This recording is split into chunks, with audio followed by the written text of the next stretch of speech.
Charitable ട്രസ്റ്റാണ് ഇപ്പോൾ വാര്യ സമാജത്തിനെ വിഴുങ്ങാൻ പോകുന്നത്. കാര്യം എന്താ വെച്ചാൽ എത്ര മെമ്പർമാരുണ്ടെന്ന് ഇവർ പബ്ലിക് ആക്കിയിട്ടില്ല.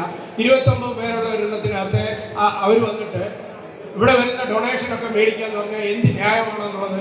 ആ ന്യായമല്ല ടാക്സ് കുറയ്ക്കാന്ന് പറഞ്ഞ് മേടിച്ച് എന്താ ന്യായമുള്ളത്? നിങ്ങളുടെ കയ്യിൽ ഇരിക്കുന്ന പൈസ അടുത്ത വീട്ടിൽ കൊണ്ട് കൊടുത്തിട്ട് അയാൾ പറയുക ഞാൻ എക്സംഷൻ മേടിച്ച് തരാമെന്ന് പറഞ്ഞാൽ അടുത്ത വീട്ടിലെ ആളിന് കൊടുക്കും. ഒന്ന് ആലോചിച്ച് നോക്കൂ നിങ്ങൾ. അതുപോലത്തെ പണിയാണ് ഇവിടെ ചെയ്യുന്നത്.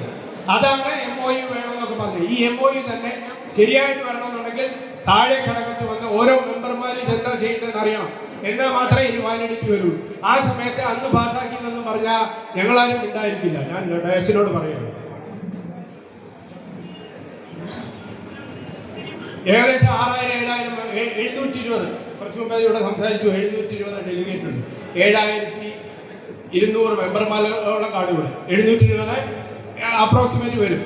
അന്നേരം ഈ 720 പേര് 200 പേരെ റെപ്രസെന്റ് ചെയ്യുന്ന ഒരു സംഘടനയാണ് 29 പേര് റെപ്രസെന്റ് ചെയ്യുന്ന ചാരിറ്റബിൾ ട്രസ്റ്റ് വിഴുങ്ങാൻ പോകുന്നത്. വിഴുങ്ങുക എന്നുള്ള വേർഡ് തന്നെ ഞാൻ ഇവിടെ പറയും. വിഴുങ്ങാൻ പോകുന്നത്. അതൊക്കെ നിങ്ങൾക്ക് സമ്മതമാണെങ്കിൽ എടുത്തോളൂ. നിങ്ങളൊക്കെ എല്ലാം പറഞ്ഞോളൂ. അതായത് സുരേഷ് വാര്യർ വന്നു ഇത് ചെയ്തു എന്നൊക്കെ ഇവിടെ ആരാണ്ട് പറഞ്ഞു. ദയവ് ചെയ്ത് എന്നെ പറ്റി അറിയാതെ നിങ്ങളാരും സംസാരിക്കരുത്. സുരേഷ് വാര്യർ ഭാര്യസമായിട്ട് വന്ന് ബഹളം ഉണ്ടാക്കിയെന്ന് സംസാരിക്കുന്നു. അതുപോലെ തന്നെ ഒരു ഡെലിഗേറ്റ് മീറ്റിംഗ് ആണെങ്കിൽ അവർക്ക് എല്ലാവർക്കും സംശയം ചോദിക്കാനുള്ള അധികാരമുണ്ട്. എല്ലാവരും ഒന്നും ഈ ബൈലോയുടെ എക്സ്പെർട്ട് ഒന്നുമല്ല.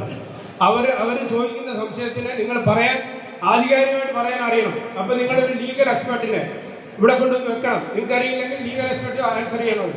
ഇതൊക്കെയാണ് ഒരു ബൈലോ. പിന്നെ അല്ലാതെ ഉച്ച കഴിഞ്ഞിട്ട് എനിക്ക് പോയേ പറ്റൂ. അതുകൊണ്ട് 12 മണിക്ക് മീറ്റിംഗ് നിർത്തിയേ പറ്റൂ. ഊണ് കഴിഞ്ഞാൽ പിന്നെ എല്ലാവരും പറഞ്ഞു വിടണം. അങ്ങനെയൊക്കെ ആയിരുന്നു കഴിഞ്ഞ മീറ്റിങ്ങിന്റെ തീരുമാനങ്ങൾ. പിന്നെ ടാക്സ് സേവിങ്ങിനായിട്ടെന്ന് പറഞ്ഞുകൊണ്ടാണ് ട്രസ്റ്റ് ഉണ്ടാക്കിയത്. നിങ്ങൾക്കറിയില്ലേ, ടാക്സ് വെട്ടിക്കാൻ പറഞ്ഞെന്ന് പറഞ്ഞുകൊണ്ട് ഒരു സ്ഥാപനം ഉണ്ടാക്കിയാൽ ഇന്നത്തെ ഈ കാലത്ത് എല്ലാവരും ഒരു തെറ്റായിട്ടല്ലേ വിചാരിക്കുള്ളൂ. വാര്യ സമാജം എന്തോ തെറ്റ് ചെയ്യുന്നതുകൊണ്ട് ടാക്സ് സേവ് ചെയ്യാൻ വേണ്ടിയിട്ട് ഒരെണ്ണം ഉണ്ടാക്കിയെന്ന് പറഞ്ഞാൽ എത്ര സ്ഥലത്തായത് പബ്ലിക്കായിട്ട് പറഞ്ഞിരിക്കുന്നത്, എത്ര ഇടത്താണ് എഴുതിയിരിക്കുന്നത്. പിന്നെ കൺഫ്യൂസിംഗ് ആയിട്ടൊരു പോയിന്റ് എല്ലാവരുടെയും പറഞ്ഞു കൊടുത്തിട്ടുണ്ട്. ATG വന്നു നിങ്ങൾ എന്ത് സംഭാവന ചെയ്താലും എക്സെപ്ഷൻ ആണ്. അങ്ങനെയൊന്നും ഇല്ല. ഓരോ ടൈപ്പിലെ ATG ഉണ്ട്. എത്ര പെർസെന്റ് ഇവിടെ കിട്ടിയിരിക്കുന്നത് നമ്മൾ 1 ലക്ഷം രൂപ കൊടുത്താൽ 50,000 രൂപയ്ക്ക് എക്സെപ്ഷൻ കിട്ടുള്ളൂ. ബാക്കി 50,000 ഇവിടെ ടാക്സ് കൊടുക്കണം. ഇതൊന്നും ഇന്ന് വരെ തീർത്ഥത്തിലോ എവിടെങ്കിലും അഡ്വർടൈസ്മെന്റിൽ ഇട്ടിട്ടുണ്ടോ എന്ന് ചോദിക്കൂ. അറിഞ്ഞുകൊണ്ട് മെമ്പർമാരെ ഇതാക്കരുത്, കൺഫ്യൂസ് ചെയ്യരുത്. ഇതൊക്കെ തെറ്റായ രീതിയാണ് ഇവർ ചെയ്യുന്നത്. ഇവിടെ പ്രത്യേകം എഴുതിയിട്ടുണ്ട് മറ്റുള്ളവർക്കും ഇതിൽ അംഗങ്ങളാകാമെന്ന് എഴുതിയിട്ടുണ്ട്. നിങ്ങൾ താഴെ സമാജത്തിന്റെ അംഗത്വത്തിൽ പറയുന്നുണ്ട് അച്ഛനും അമ്മയും വാര്യരാകുന്നവരെ ആകാൻ പറ്റുമെന്നുള്ളത്. അങ്ങനെ ഉണ്ടെങ്കിൽ നിങ്ങൾ അവിടെ എഡിറ്റ് ചെയ്യണമല്ലോ. മറ്റുള്ളവർക്കൊന്നും അവിടെ എഴുതിയിട്ടുണ്ട്, അത് എഡിറ്റ് ചെയ്യണം. അതിന് പറഞ്ഞ് കൂടുതൽ നിൽക്കുന്നില്ല. 3 മിനിറ്റ് സംസാരിച്ച് ചിലപ്പോൾ ഒരു 1 മിനിറ്റോ 2 മിനിറ്റോ കൂടും. ഞാൻ സമ്മതം മേടിക്കുന്നു. ബൈലോ അമെൻമെൻറ്റിൻ്റെ പ്രൊസീജിയർ കഴിഞ്ഞ പ്രാവശ്യം നടത്ത പ്രൊസീജിയർ വളരെ തെറ്റാണ്.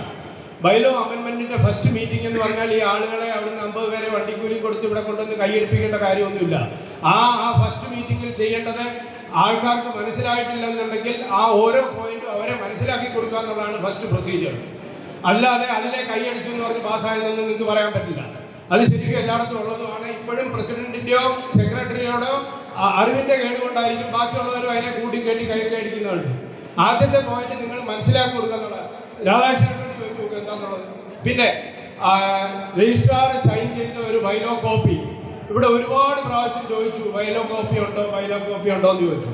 രാധാകൃഷ്ണന്റെ കയ്യിൽ അതുണ്ടായിരുന്നു. എന്തുകൊണ്ട് കാണിച്ചില്ല?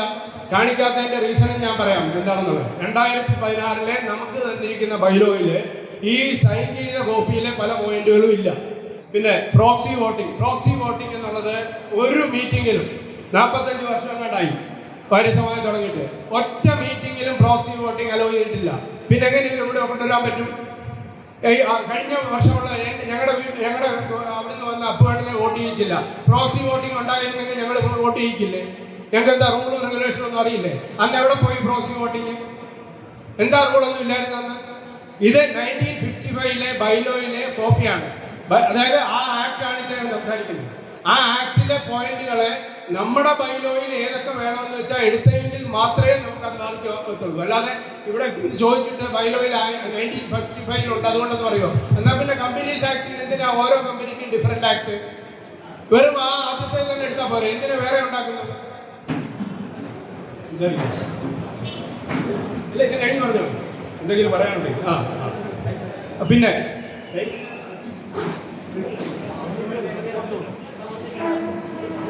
ഞാൻ എല്ലാ മീറ്റിങ്ങിലും ഞാൻ അനാവശ്യമായിട്ട് സമയമെടുക്കുന്ന ആളല്ല, ദയവായിട്ട് വിചാരിക്കുക. പിന്നെ മീറ്റിംഗ് കൺട്രോൾ ചെയ്യുന്നത് ഒരു പ്രസിഡന്റ് അധ്യക്ഷനാണെങ്കിൽ പ്രസിഡന്റാണ് കൺട്രോൾ ചെയ്യുന്നത്. ഇടയ്ക്ക് സെക്രട്ടറിയോട് ചോദിക്കുക. ഇന്ന് തന്നെ ഒരു വളരെ കൺഫ്യൂസിംഗ് ആയിട്ട് തോന്നും.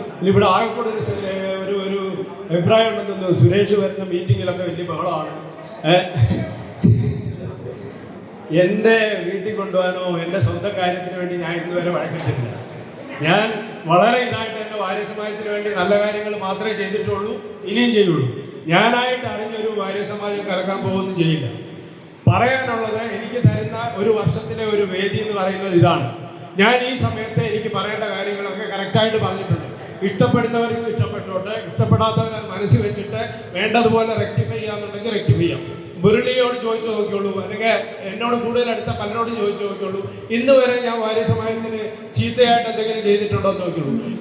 ഏതെങ്കിലും സ്ഥലത്ത് നിന്ന് ഒരു റിക്വസ്റ്റ് വന്നിട്ടുണ്ടെങ്കിൽ ഞാൻ ഹെൽപ്പ് ചെയ്തിട്ടുള്ള അല്ലാതെ ഞാൻ ഇതുവരെ നിങ്ങളെ എന്നെ മീറ്റിങ്ങിൽ ഇങ്ങനെ പറഞ്ഞു അങ്ങനെ പറഞ്ഞു എന്ന് പറഞ്ഞുകൊണ്ട് ഞാൻ എതിരായിട്ടൊന്നും ചെയ്തിട്ടില്ല, ചെയ്യുകയില്ല. പിന്നെ ഇവിടെ പല പോയിന്റുകളും ഹരിപ്പാട് വിജയേട്ടൻ പറഞ്ഞിട്ടുണ്ടായിരുന്നു. എനിക്ക് പറയുന്ന പല പോയിന്റുകളും പറഞ്ഞിട്ടുണ്ടായിരുന്നു. ഞാനതൊക്കെ കഴിയുന്നതും അവോയ്ഡ് ചെയ്തിട്ട് പറയാം. എന്നാലും ശരി, എനിക്ക് ആ 6 ഉം 6A തമ്മിലുള്ള വ്യത്യാസം ഒന്ന് ജസ്റ്റ് നോക്കിയിട്ട് നിങ്ങളിത് കഴിയുന്നതിന് മുമ്പ് എനിക്കത് പറഞ്ഞു തന്നാൽ മതി.